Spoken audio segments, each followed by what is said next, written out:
Let's see how the pressure washing goes for this moss and algae.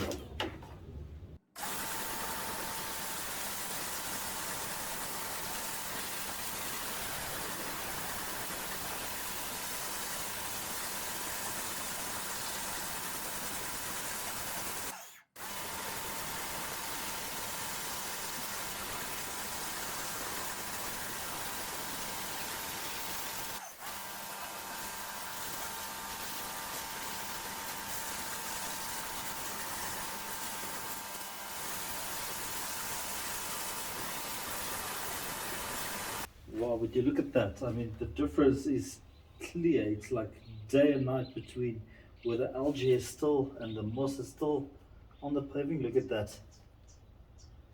Pieces of moss on there that's come off. These bricks have not been this clean probably since the day they've been laid.